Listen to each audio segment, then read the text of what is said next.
And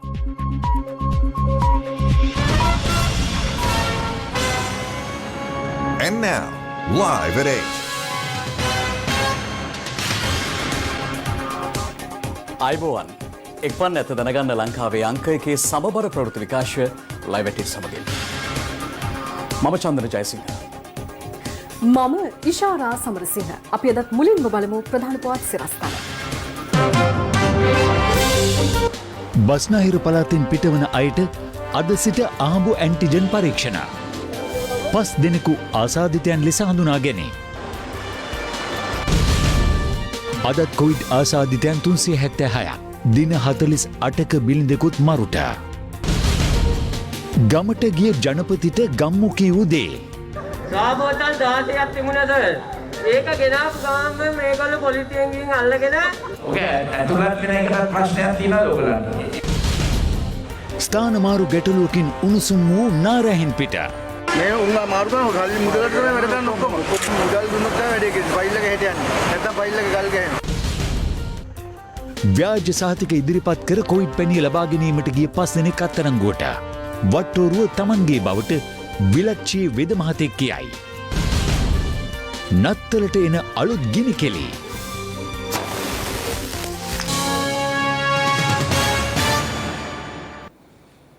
motor රථ ප්‍රවාහන දෙපාර්තමේන්තුව පිළිබඳව බුද්ධි නිලධාරීන් යොදාගෙන සිදු කළ විමර්ශනයට අදාළව දූෂිත නිලධාරීන් සඳහා ස්ථානමාරු ලබා දීමට ඉදිරියේදී ක්‍රියා කරන බව මෝටර් රථ ප්‍රවාහන රාජ්‍ය අමාත්‍ය දිලුම් අමුණුගම මහතා ප්‍රකාශ කළා. ඔහු සඳහන් කළේ මේ ස්ථානමාරු කිරීම සම්බන්ධයෙන් මෝටර් රථ ප්‍රවාහන දෙපාර්තමේන්තුවේ කොමසාරිස් ජෙනරාල් නීතිඥ සුමිත් අලහකොන් මහතා සිදු කළ ප්‍රකාශය නිවැරදි විය යුතු බවයි.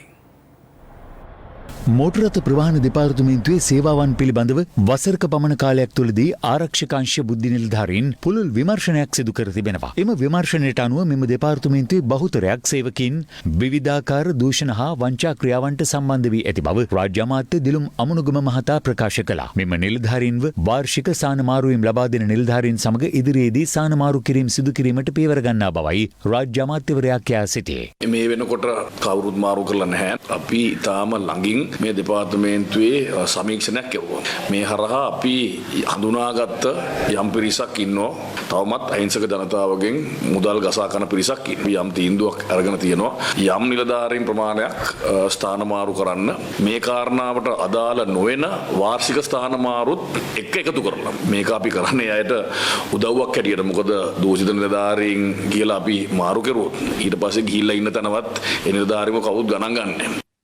කෙසේ වෙතත් මෝටර් රථ ප්‍රවාහන දෙපාර්තමේන්තුවේ කොමසාරිස් ජෙනරාල් නීතිඥ සුමිත් අලහකෝන් මහතා අද උදෑසන ප්‍රකාශ කළේ මෙම දෙපාර්තමේන්තුවේ සේවකයන් 600 දෙනෙකුට ස්ථානමාරුවීම් ලබා දෙන බවයි. මෙම ප්‍රකාශයත් සමග දෙපාර්තමේන්තුවේ සේවකයන් අද පෙරවරුවේ සිය සේවාවලින් ඉවත්ව සිටින අයුරු දැකගත හැකි වුණා.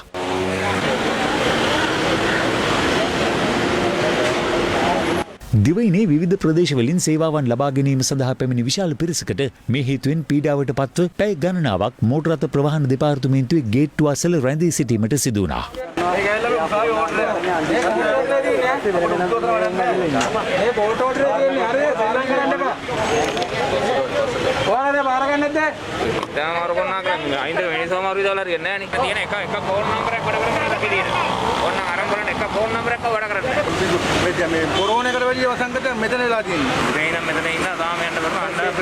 අපවාර්තාකරුවන් පැවසුවේ සේවකයන් සේවාවලින් ඉවත්ව මෝටර් රථ ප්‍රවාහන දෙපාර්තමේන්තුවේ කොමසාරිස් ජෙනරාල්වරයාගේ කාර්යාලයට එක්රොක්වීමත් සමග උණුසුම් තත්ත්වයක් හටගත් බවයි. ඒ පාලනය කිරීම සඳහා පොලිසියටද මැදිහත් වීමට සිදු වුණා.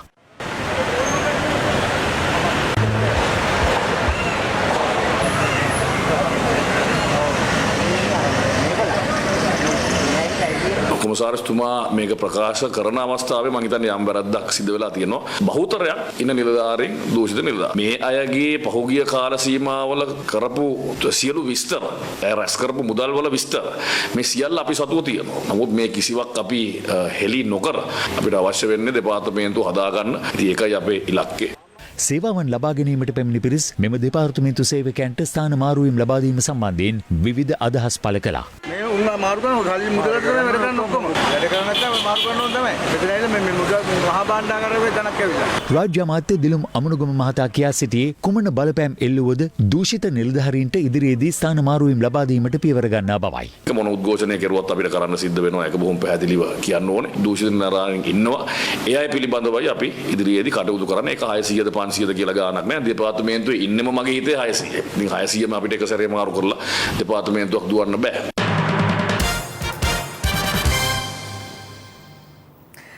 ගම සමග පිළිසඳර තෙවන වැඩසටහන අද බලන්ගොඩ ඉඹුල්පේ රාවණාකන්ද ග්‍රාමයේදී පැවැත්වුණා. තමන්ගේ දුක් ගැනවිලි ජනාධිපතිතුමාට ඉදිරිපත් කිරීමට ප්‍රදේශයේ විශාල පිරිසක් තෝරවේල්කන්ද විද්‍යාලයට පැමිණ සිටියා.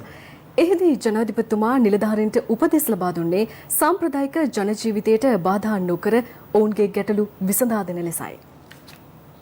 රත්නපුර දිස්ත්‍රික්කයේ එක් කෙළවරක නුවරඑළිය දිස්ත්‍රික්කයට මායිම්ව බලන්ගොඩ ඉඹුල්පේ රාවණාකන්ද ගම්මානයේ පිහිටා තිබෙනවා.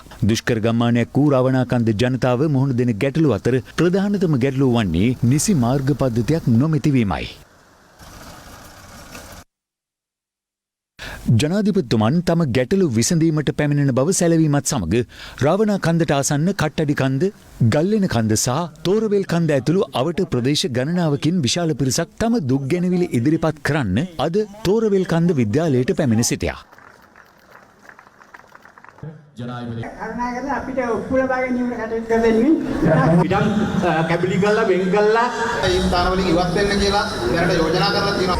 තැපැල් කාර්යාලයක් නෑ. ඒ බැම්ම පුපුරලා අපේ කුඹුරු තේවතු වලින් ගඟට කඩාන ගියා. දැන් මේ ප්‍රශ්න දිහා බැලුවම මූලික වශයෙන් පාරවල් පිළිබඳ විශාල ප්‍රශ්නයක් තියෙනවා මේ පළාතේ. ඒක ලේකම්තුමා ඒව ටික හරි ගස්සලා දෙන්න. මොකද මේ කොන්ත්‍රාත් දීපු පාරවලුත් හරියට වෙන්නේ නැහැ. ඉතින් ඒවා පිළිබඳව බලන්න කඩිනමයි.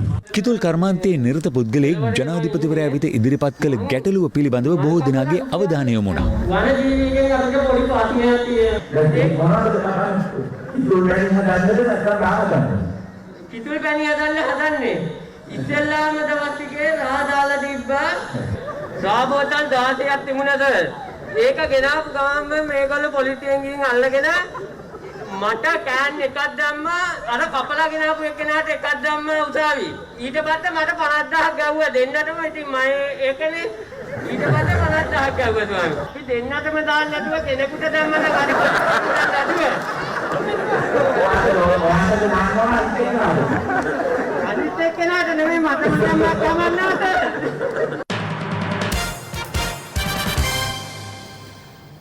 COVID-19 ආසාදිතයන් 376 දෙනෙකු අද වාර්තා වීමත් සමග මෙරටින් හඳුනාගත් සමස්ත COVID-19 ආසාදිතයන් සංඛ්‍යාව 35763 දක්වා ඉහළ ගියා. එළඹෙන උත්සව සමය වෙනුවෙන් බස්නාහිර පළාතෙන් පිටත්ව යන ජනතාව අතර COVID-19 ආසාදිතයන් සිටීදැයි හඳුනා ගැනීම සඳහා අහඹු නියැදී ලබා ගනිමින් රැපිඩ් ඇන්ටිජන් පරීක්ෂණ ක්‍රියාත්මක කිරීම අද සිට ආරම්භ කෙරුණා.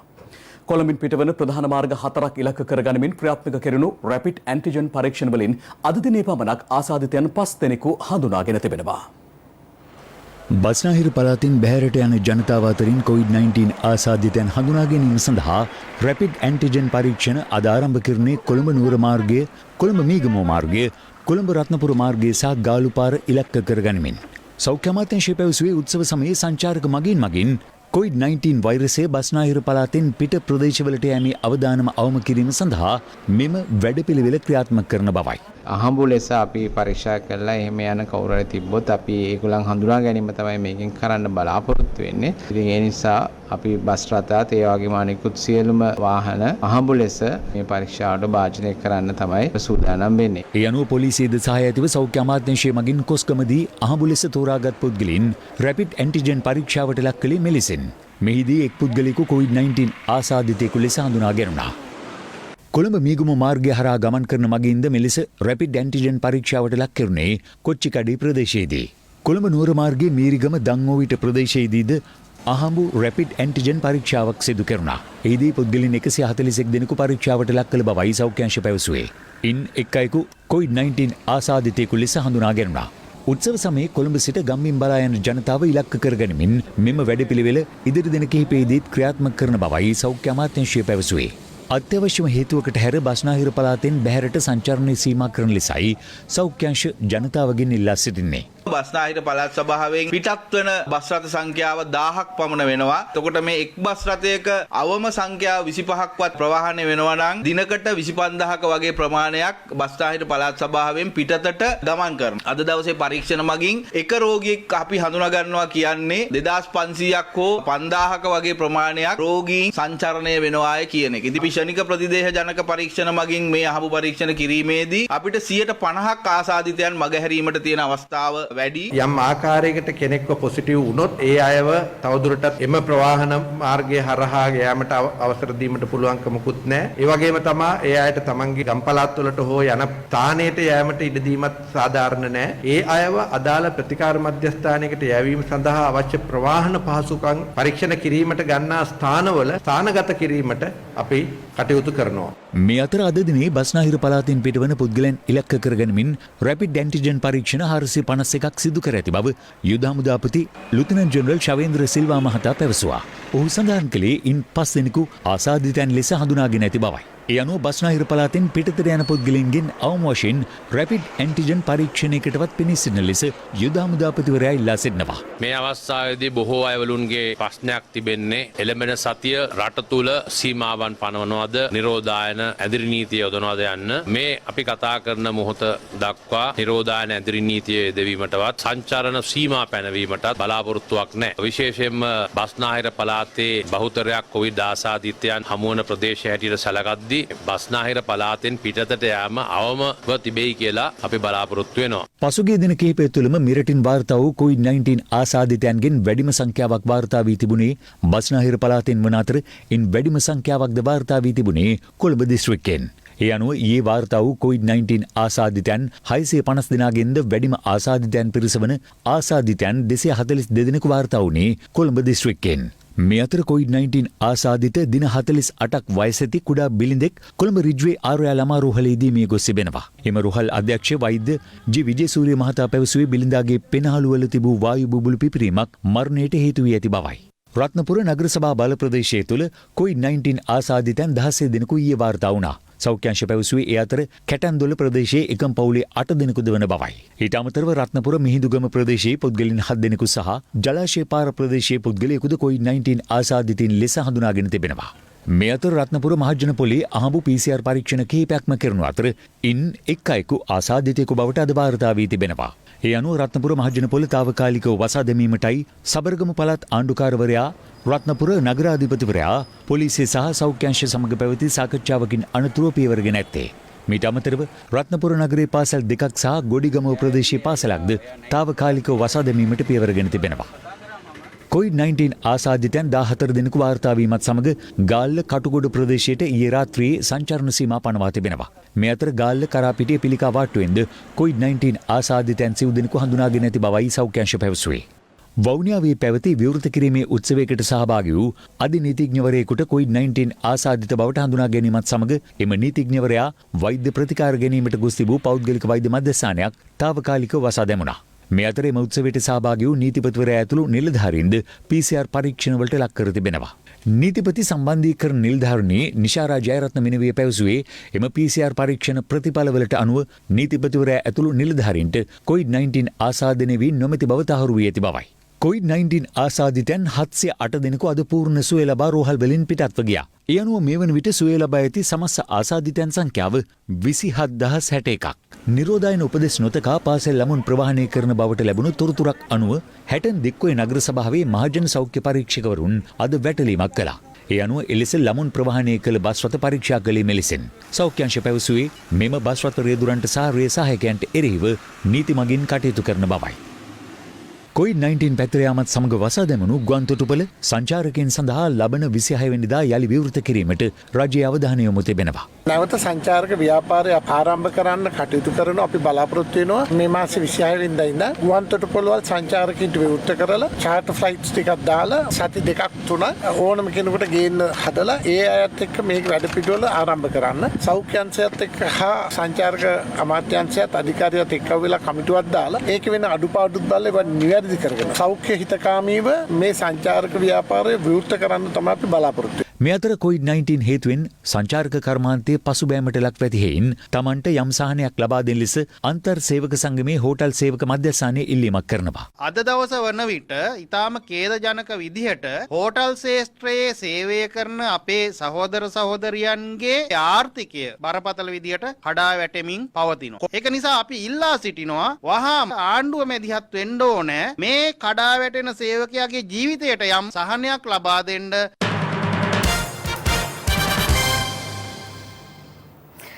කොවිඩ් වසංගතයට එරෙහිව දේශීය ඖෂධයක් නිෂ්පාදනය කළ බව කියන කෑගල්ලේ ධම්මික විද මහතා එම පැණිය ජයශ්‍රී මහා බෝධීන් වහන්සේ වෙත පූජා කිරීමට ගිය අවස්ථාවේ ඔහු හැසිරුණු ආකාරය සම්බන්ධයෙන් මෙවන විට බොහෝ දෙනාගේ කතාබහට ලක්ව තිබෙනවා. අදත් එම පැණිය ලබා ගැනීමට කෑගල්ලේ පිහිටි ධම්මික විද මහතාගේ දේවාලයට බොහෝ පිරිසක් පැමිණ සිටි අතර ඔවුන් ආපසු හරවා යැවීමටයි පොලිසිය කටයුතු කළේ. කොරෝනා නසන ඖෂධයක් නිපදවූ බව කියන ධම්මික විද මහතා පෙරේදා අනුරාධපුරයට ගිය අතර ඔහු ඇතුළු පිරිසකට ජයශ්‍රී මා බෝමළුවේ උඩමළුව වෙත යාමට අවසර හිමි නොවීම හේතුවෙන් අටමස්සානාධිපති හිමියන් බෑ දැකීමෙන් අනතුරුව ඔහු හැසිරුණේ මේ ආකාරයෙන්.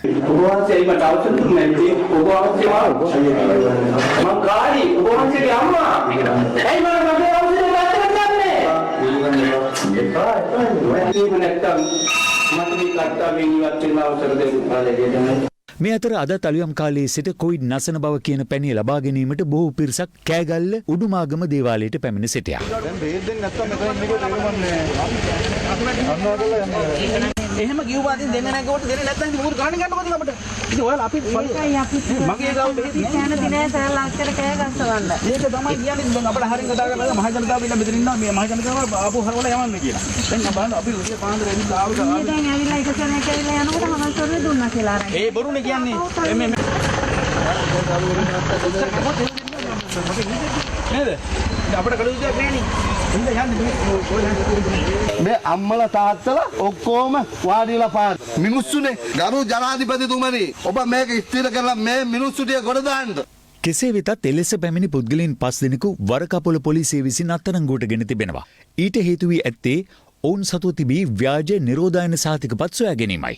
අදාළ පුද්ගලයන් ධම්මික විද මහතාට ව්‍යාජ නිරෝධායන සහතික පෙන්වා අදාළ පැණිය ලබා ගැනීමට උත්සාහ දරා ඇති බව පොලිසිය සඳහන් කළා. මේ අතර අනුරාධපුර විලච්චියේ වෙද මහතෙකු පවසන්නේ තමන් නිෂ්පාදනය කළ ඖෂධය වෙනස් කර වෙනත් වෙද මහතෙකු එය බෙදා හැරීමට කටයුතු කරමින් සිටින බවයි. කොරෝනා රෝගය ලංකාවටත් එන්න පෙර ප්‍රථමයෙන්ම බෙහෙත් හොයාගෙන ලෙඩුන්ගේ හැඩරුව හොයාගෙන ඒ අනුව මම බෙහෙත් හදාගත්තු එකම වෙද මහත්තයා. අපි එක වෙද මහතෙකුන්ගෙන්වත් බෙහෙත් ගන්නේ නැතුව දැනට දේවාලයකින් පමණක් බෙහෙත් තරම් තියෙනවා. මා කියාපු බෙහෙතට පැණියක් දාලා කවුරු හරි හෝ උකුස්සෙක් ගැහුවා වාගේ ඉදිරියට ගිහින් තියෙන බව මට තේරෙනවා. ඒ නමුත් මම ඒ වෙද මහත්තයාගෙන් ඉල්ලා සිටිනවා දැඩි සත්කාරවලගේ ඉන්න වෛද්‍ය නිලධාරිතුමාලාගේ ඒ මහත්තයා ගෙන්නවලා මටත් එන්න අවස්ථාව හදලා හරි වෙද මහත්තයා කවුද කියලා රටට කියන්න කියලා ඕනතරම් රටේ උද කරලා තියෙන ලෙඩ්ඩු හොඳ කරලා තියෙන මේ පුස්කොළ පොත්වල තියෙන බෙහෙත් වලින් තමයි. ආවට ගියාට ඔය පත්තර පිටු වලින් බෙහෙත් දුන්නු වෙද මහතුරු නෙමෙයි. ලොව කොවිඩ් ආසාදිතින් සංඛ්‍යාව මේ වන විට 7,53,00,000 ඉක්මවා ඇති අතර තවමත් වැඩිම ව්‍යාප්තිය වාර්තා වන්නේ ඇමරිකාවෙන්. ඊයේ දිනේත් ඇමරිකාවෙන් වාර්තා වූ නව ආසාදිතයන් සංඛ්‍යාව 2,00,000 ඉක්මවා ඇති අතර දෛනික කොවිඩ් මරණ සංඛ්‍යාවද 3,000 ඉක්මවා ඇති බවයි වාර්තා වන්නේ. මේ අතර ෆයිසර් එන්නත ලබා ගැනීමෙන් පසු සංකූලතා පෙන් වූ ඇමරිකානු සෞඛ්‍ය සේවකින් දෙදෙනෙකු පිළිබඳව වාර්තා වීමත් සමග ෆයිසර් එන්නත ලබා දීමට අදාළ මාර්ගෝපදේශ යලි සංශෝධනය කිරීම කෙරෙහි අවධානය යොමු ඇති බවයි පැවසෙන්නේ. ඒ සමගින් ලොව කොවිඩ් ව්‍යාප්තිය පිළිබඳවයි මේ විමසා බැලීම. මාස ගණනාවක සිට තවමත් කොවිඩ් ව්‍යාප්තියේ පැහැදිලි පාලනයක් පෙන්නුම් නොකරන පසුබිමක ඇමරිකාව පසුගියදා ෆයිසර් එන්නතට අනුමැතිය ලබා දී එන්නත් කරන වැඩපිළිවෙල සාර්ථකව දියත් කරමින් සිටින අතර මොඩර්නා එන්නතටද ඇමරිකාව තුළ හදිසි භාවිතය සඳහා එක්සත් ජනපද ආහාර හා ඖෂධ පරිපාලන කමිටුවේ කැමැත්ත පළ කර තිබෙනවා. කොවිඩ් වසංගතයෙන් දැඩි දුෂ්කරතාවයට පත්ව සිටින ඇමරිකාව මේ දිනවල දරුණු හිම කුණාටුවකින්ද පීඩාවට පත්ව සිටිනවා. ටයිම්ස් චතුරස්‍රයාවට දැඩි හිමපතනයකට ලක්ව ඇති අතර ප්‍රදේශ රැසක් හිමින් වැසී ගොස් ඇති අතර අධික හිමපතනය හේතුවෙන් මාර්ගයේ ලිස්සා යාමෙන් සිදු අනතුරු කිහිපයක් පිළිබඳවද එරට මාධ්‍ය මෙලෙස වාර්තා කළා. මේ අතර ඔස්ට්‍රේලියාවේ සිඩ්නි නගරයට උතුරින් පිහිටි වෙරළ තීරය සහ නිව් සවුත් වේල්ස් ආශ්‍රිතව නව කොවිඩ් පොකුරක් වර්ධනය වීමත් සමග ජනතාවට දැඩි අවධානයෙන් සිටින ලෙස අනතුරු ඇඟවීම් කර තිබෙනවා. දකුණු කොරියාවේද අසාමාන්‍ය ලෙස වර්ධනය වන නව කොවිඩ් රැල්ලක් හේතුවෙන් සෝල් නගරයේ රෝහල්වල ප්‍රමාණවත් ඇඳන් පහසුකම් නොවීම විශාල ගැටලුවක් වී ඇති බවයි වාර්තා වන්නේ. ඇඳන් පහසුකම් ලබා ගැනීමේ අපේක්ෂාවෙන් සෝල් නගරයේ බොහෝ රෝගීන්ට පොරොත්තු ලේඛනගතව සිටීමට සිදු ඇති අතර එවැනි එක් රෝගියෙකු රෝහල් ඇඳක් ලබා ගැනීමට නොහැකිවීමෙන් අවාසනාවන්ත ලෙස මිය ගොස් ඇති පුවතක්ද වාර්තා වුණා. ළඟේන නත්තල් සමය වෙනුවෙන් වෙළඳපළට නිකුත් කරන ගිනි කෙලි කොරෝනා වෛරසයේ හැඩයට නිර්මාණය කර තිබූ ආකාරය මෙක්සිකෝවේ වෙළඳසැලකින් වාර්තා වුණා.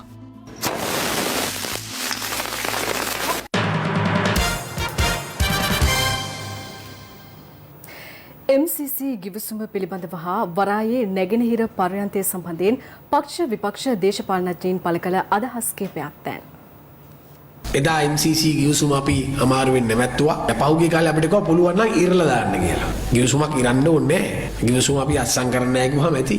දැන් අද එහි සත්‍යය ඔබට බලා ගන්න පුළුවන්. මේ MCC ගිවිසුම අවලංගු කිරීම සම්බන්ධ ප්‍රවෘත්තිය දැකලා සතුටු වෙන ජනතාවගෙන් අපි ඉල්ලා සිටිනවා ඇස්කම් අරගෙන ඉන්න. මොකද MCC යක්ෂයා වෙනත් නමකින් පැමිණෙන්න ඉඩ තියෙනවා. ඇත්තම ශ්‍රී ලංකාවේ නිදහස් දිනේ නූතන නිදහස් දිනේ බවට ඇමරිකාව මේ තීන්දුව ගත් දිනය ප්‍රකාශයට පත් කළ යුතුයි කියලා අපි විශ්වාස කරනවා. මම නම් දකින්නේ මෙය අපිට තිබිච්ච හොඳ අවස්ථාවක්. මේ අවස්ථාවේදී ඩොලර් මිලියන් 480ක් මම හිතන්නේ රටේට අහිමි වුණා. දැන් මෙච්චර කාලෙ ඒගොල්ලන් MCC ගිවිසුමේ එල්ලිලා හිටියා. ඒක බොරුවක් කියලාද ඔප්පු වෙලා තිනවා. දැන් හෙට ඉඳලා ආපහු වෙනම මාතෘකාවක් හොයාගන්න විරුද්ධ පක්ෂය හොයාගනි. දේශීය සම්පත් අපි කාටත් ලබා දෙන්නේ නැහැයි කියන මැතිවරණ පොරොන්දුවක් ලබා දීලා බලයට පැමිණිච්ච අද මේ පොදු ජන පෙරමුණේ රජය අපි දැක්ක ඊයේ පෙරේදා කොළඹ වරායේ නැගෙනහිර පර්යන්තය ඉන්දියානු අදානි සමාගමට ලබා දෙන්න කැබිනට් පත්‍රිකාවක් ඉදිරිපත් කරලා තිබෙනවා. මිනිස්සු කියන්නේ මෙව්ව ගැන.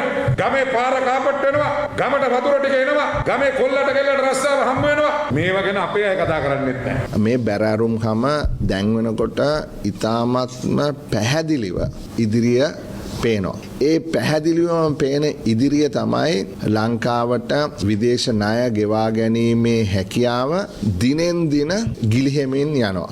නමුත් අපි ඉතාම සතුටින් කියනවා රටක් හැටියට අපි කිසිම ණය වාරිකයක් නොගෙවා හැරලා නැහැ. අපිට ලොකු විශ්වාසයක් තියෙනවා අපි ඉදිරි වර්ෂයේදීත් ඒ විදේශ ණය වාරික ගෙවිය යුතු මුදල් ඒ විදිහටම ගෙවන්න. දැන් තවත් දේශීය පොතක්. ඉදිකිරීම් සංවර්ධන කර්මාන්ත අධිකාරියේ සේවකයින් අද විරෝධතාවක නිරත වුණා. ඒ අධිකාරියේ සභාපතිවරයා වහාම ඉවත් කරන ලෙස ඉල්ලමින්. කොළඹ විජේරාමයේ පිහිටි ඉදිකිරීම් සංවර්ධන කර්මාන්ත අධිකාරී සේවකයන් අද උදෑසන මෙලෙස විරෝධතාවක නිරත වුණා. ඒ අධිකාරී සභාපති මහාචාර්ය සෝහන් විජේසේකර මහතා වහාම ඉවත් කරන ලෙස ඉල්ලමින් සේවකයන් සභාපතිවරයාගේ කාර්යාලය වට කරමින් මෙලෙස ඔහුට විරෝධය පළ කළා.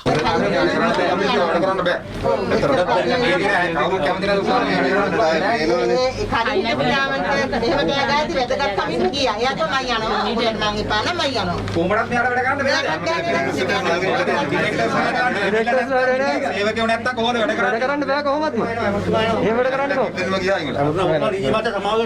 මෙම විරෝධතාව අතරතුර විශේෂ අමාත්‍ය ඉන්දික අනුරුද්ධ මහතා එම ස්ථානයට පැමිණියා. එහිදී අමාත්‍යවරයා සේවකයින්ට ප්‍රකාශ කළේ සති දෙකක් තුළ ඉදිරි ක්‍රියාමාර්ග ගැනීමට කටයුතු කරන බවයි. ඔයගොල්ලන්ට කතා කරන්න ඕන අය එන්න.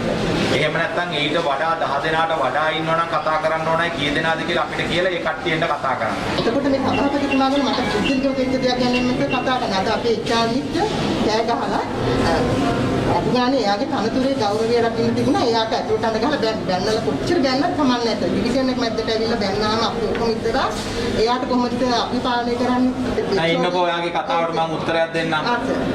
ආත්මගරුත්වයක් හැමෝටම තියෙනවා. ආත්මගරුත්වය නැති යන එකේ තමයි ප්‍රශ්නේ තියෙන්නේ. ඔයාලගේ ගරුත්වය වගේම මේක ලෑස්ති කරලා බලන් ඉන්න ඊට ඉහළ නිලධාරියන්ට නොදන්නවා රයිට් එක කියලා අහකට යන එකේ ගරුත්වයට මොකද කියන්නේ? ඒ නිසා තව කතා කරන් ගියොත් අපි ළඟ තියෙන තොරතුරුත් එක්ක ඔයාලා යම් කිසි අපහසුතාවයකටපත් වෙයි. මම සභාපතිතුමත් එක්ක තව ඒ ටික කතා කරලා විසඳනවා. මේ ඕගොල්ලොත් එක්ක ඕගොල්ලෝ දැන් ඕගොල්ලන්ගේ තැන මේවට කතා කරලා මේවා කරගන්න. ඒක නම් කරන්න බෑ. සභාපතිතුමෙක් නැතුව වුණත් අපි වැඩ කරලා පෙන්නන්න. අපේ ඉල්ලීමත් කරලා දෙන්න. සති දෙකක් ඇතුළත කරලා දෙන්න. නෑ. එහෙම කරන්න එපා. ඒ කියන්නේ එහෙමනම් ඕගොල්ලෝ නෑ මෙහෙමයි. මගේ සීමාව තියෙනවානේ. මගේ සීමාවේ උපරිමය ඇවිල්ලා තමයි මම කිව්වේ. ඒ නිසා ඕගොල්ලෝ ඒ ගන්න ක්‍රියාමාර්ගයක් ගත්තට මට ප්‍රශ්නයක් නෑ. පුද්ගලිකව හරි මම බලලා ඒ අවශ්‍ය විදිහට කටයුතු කරන්න. එහෙම කරන එකම ගෞරවය තමයි ඕගොල්ලන්ගේ කාර්යභාරය කරන්නේ. ඔයාලගේ කාර්යභාරය කරන්න. යන්න එපා කියලා කුලප්පු කරලා ප්‍රශ්න ඇති කරගන්න එපා. ඇමතිවරයාගෙන් ලැබුණු විසඳුමත් සමග සේවකයන් තම විරෝධතාව අවසන් කළා. ඔස්කා පදනම ඩයලොග් ආයතනය සමග එක්ව සෑම වසරකම පවත්වනු ලබන ඩයලොග් රිද්ම රැයක් ප්‍රසංගය මෙවර පැවැත්වෙන්නේ බෙස්ට් ඔෆ් ඩයලොග් රිද්ම රැයක් ලෙසින්. එහි පූර්ණ මාධ්‍ය අනුග්‍රහකත්වය දරන්නේ කවදත් ප්‍රේක්ෂකයින්ට නැවුම් රසවින්දනයක් ගෙනෙන ස්වර්ණවාහිනී මාධ්‍ය ජාලයයි. බෙස්ට් ඔෆ් ඩයලොග් රිද්ම රැයක් ප්‍රසංගය පිළිබඳව දැනුවත් කිරීමේ මාධ්‍ය හමුවක් ඊයේ නවලෝක ශ්‍රවණාගාරයේදී පැවැතුණා.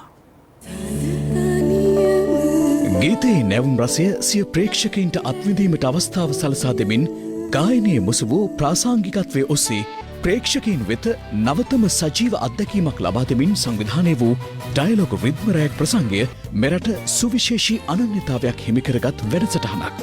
ලාංකීය ගීත රසිකයින්ගේ උසස් රසවින්දනය උදෙසා සුවිශේෂී කාර්යභාරයක් කළ ගායක ගායිකාවන් ගේපද රචකින් සහ සංගීත නිර්මාණ ශිල්පීන් ඇතුළු ගීත නිර්මාණ ශිල්පීන්ගෙන් සැදුම්ලත් ඔස්කා පදනම ඩයලොග් ආයතනය සමග එක්ව එම වැඩසටහන ඉදිරිපත් කෙරුණා.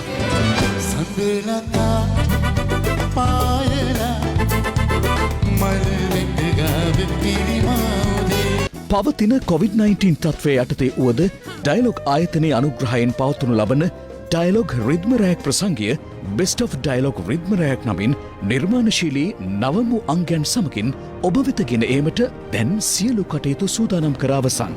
ඒ සඳහා පූර්ණ මාධ්‍ය අනුග්‍රහය දක්වන්නේ ස්වර්ණවාහිනී මාධ්‍ය ජාලයයි. ඒ සඳහා ඔස්කා පදනමේ සහ සිනෙස්ටා පදනමේ සියලු සාමාජිකයින් මෙන්ම ජේෂ්ඨ සහ ජනප්‍රිය රංගන ශිල්පීන්ද එක්ව සිටියා. ඩයලොග් ආයතනය අපි සලකන්නේ නෑ එක් වගේ. ඒක තමයි මේ වැඩි දියුණු වෙන්නේ. ශ්‍රී ලාංකේය ප්‍රේක්ෂක ජනතාව වෙනුවෙන් ඔස්කා පදනම සහ ඩයලොග් ආයතනයේ එක්ව සංවිධානය කරන බෙස්ට් ඔෆ් ඩයලොග් රිද්ම රැයක් දෙසැම්බර් 26 වන සෙනසුරාදා රාත්‍රී 9:30ට ස්වර්ණවාහිනිය ඔස්සේ රිසිසේ විඳගන්නට ප්‍රේක්ෂක ඔබටත් ආරාධනා කර සිටිනවා.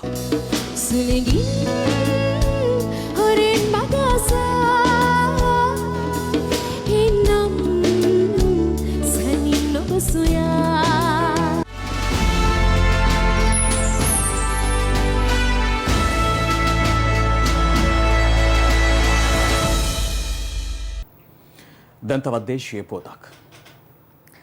වන්දය කරන සැත්කම් කළ බවට චෝදනා එල්ලවන වෛද්‍ය සාෆි සාහ්බ්දීන් හට අද පාස්කු ප්‍රහාරය සම්බන්ධයෙන් විමර්ශනය කරන ජනාධිපති කොමිසම හමුවේ පෙනී සිටින ලෙස දන්වා තිබුණත් ඔහු අද එම කොමිසම හමුවේ පෙනී සිටියේ නැහැ. මේ අතර පාස්කු ප්‍රහාරය සම්බන්ධයෙන් විමර්ශනය කරන ජනාධිපති කොමිෂන් සභාව හමුවේ නීතිපතිවරයාගේ සම්බන්ධීකරණ නිලධාරිණී අධිනීතිඥ නිශාරා ජයරත්න මෙනවිය ඊයේ පස්වරුවේ සාක්ෂි ලබා දුන්නා. පාස්කු ප්‍රහාරය සම්බන්ධයෙන් විමර්ශනය කරන ජනාධිපති කොමිසම හමුවේ නීතිපති සම්බන්ධීකරණ නිලධාරිණී රජ අධිනීතිඥ නිශාරා ජයරත්න මෙනවිය ඊයේ පස්වරුවේ පෙනී සිටියා. සහරාන් හෂීම් සහ ජාතික තෞහීද් ජමාත් සංවිධානය සම්බන්ධයෙන් නීතිපති උපදෙස්පතා ත්‍රස්ත විමර්ශන කොට්ටාශය ප්‍රශ්නගත ලිපි ගොනුවක් 2017 වසරේදී යොමු කර තිබුණු අතර පාස්කු ප්‍රහාරය එල්ලවන තෙක් එම ගොනුව බහරව සිටි නියෝජ්‍ය සොලිසිටර් ජෙනරාල් අසාද් නවාවි සහ රජයේ අධිනීතිඥ මලික් අසීස් යන නිලධාරීන් ඒ පිළිබඳ නිසි පියවර ගැනීම පැහැරහැර ඇති බවට පසුගියදා කරුණු අනාවරණ වුණා. ඒ අනුව නියෝජ්‍ය සොලිසිටර් ජෙනරාල් අසාද් නවාවි මහතාගේ නීතිඥවරයා කොමිසමෙන් කළ එල්ලීමක් මත නීතිපතිවරයාගේ සම්බන්ධීකරණ නිලධාරිණී රජයේ අධිනීතිඥ නිශාරා ජයරත්න මෙනවිය ඊයේ කොමිසමට කැඳවා තිබුණා. ඒ නීතිපතිවරයා විසින් 2019 වසරේ ජුනි මාස 18 වන දින එවකට වැඩබලන පොලිස්පතිවරයාට යොමු කර තිබූ ලිපියක් ඇසුරින් සකස් කෙරුණු මාධ්‍ය නිවේදනයක් සම්බන්ධයෙන් විමසීම සඳහායි. සාක්ෂි ලබා දෙමින් නිශාරා ජයරත්න මෙනවිය සඳහන් කළේ එම මාධ්‍ය නිවේදනය නිකුත් කිරීමේ අරමුණ වූයේ එවකට වැඩබලන පොලිස්පතිවරයාට යවූ ලිපිය සම්බන්ධයෙන් මාධ්‍ය දැනුවත් කිරීම නොව පූජ්‍ය මාගල්කන්දේ සුදත්ත හිමියන් සහරාන් පිළිබඳව වූ ගොනුව සම්බන්ධයෙන් කළ අසත්‍ය චෝදනාවක් නිවැරදි කිරීම බවයි. නීතිපති දෙපාර්තමේන්තුවේ නිලධාරීන් දෙදෙනා සහරන් හෂිම්ගේ ගොනුව සම්බන්ධයෙන් නිවැරදි ආකාරයෙන් කටයුතු කළාද නැද්ද යන්න මාධ්‍යයට පෙන්වා දීම කිසි ලෙසකවත් එහි අරමුණක් නොවූ බව නිශාරා ජයරත්න මෙනවිය වැඩිදුරටත් පැවසුවා. අනතුරුව සාක්ෂිකාර නිශාරා ජයරත්න මෙනවියගෙන් නියෝජ්‍ය සොලිසිටර් ජෙනරාල් අසාද නවාවි මහතා වෙනුවෙන් පෙනී සිටින ජනාධිපති නීතිඥ ශවීන්ද්‍ර ප්‍රනාන්දු මහතා හරස් ප්‍රශ්න විමසුවා. මේ මාධ්‍ය නිවේදනය මගින් පේන්නේ නීතිපතිවරයාගේ පූර්ණ මතය නේද? නීතිපතිවරයාගේ මතයද කියන එක මට කියන්න බැහැ. උගත් ජනාධිපති නීතිඥවරයා මගේ කටින් ගන්න උත්සාහ කරන්නේ නීතිපති දෙපාර්තමේන්තුවේ නිලධාරීන් දෙදෙනා හරියට වැඩ කරලා තියෙනවා කියන එක නම් ඒ උත්තරය දෙන්න මම එකඟ වෙන්නේ නැහැ. කවුද ඔබේ විනය නිලධාරියා? ස්වාමීනි, මම ආවේ මේ මාධ්‍ය නිවේදනයක් සම්බන්ධයෙන් සාක්ෂි ලබා දෙන්න. මේ කොමිසම පත් කරලා තියෙන්නේ අප්‍රේල් 21 වෙනිදා සිදු වුණු බෝම්බ ප්‍රහාරවලින් මියගිය මිනිසුන්ගේ ජීවිතවලට කවුද වග කියන්නේ කියන එක හොයන්න. ඒ නිසා ගරු සභාපතිතුමනි, මේ උගත් නීතිඥවරයා අහන ප්‍රශ්න මේ කොමිසම විසින් සොයා බලන විෂයපතයට අදාළයි කියලා මම හිතන්නේ නැහැ. ඒ නිසා මම මේවට පිළිතුරු දිය යුතුද ස්වාමීනි? මං අහන්නේ මාධ්‍ය නිවේදනයේ තියෙන්නේ නීතිපතිවරයාගේ මතය නේද කියලා. මම නිවේදනය දාන්න හේතුව කලින් පැහැදිලි කළා. මේකේ තියෙන්නේ මතය නෙවෙයි, නීතිපතිවරයා පොලිස්පතිවරයාට යවූ උපදෙස්. ඉතින් උපදෙස් ලිපියේ තියෙන්නේ මතය නෙවෙයිද? ඒක මතය නෙවෙයි. නැවත නැවත එය ප්‍රකාශ කරලා මේ කොමිසමේ වටිනා කාලය මිඩංගු කරන්න මට උවමනා නැහැ. මට පැහැදිලි කළ හැකි සීමාවක් තියෙනවා.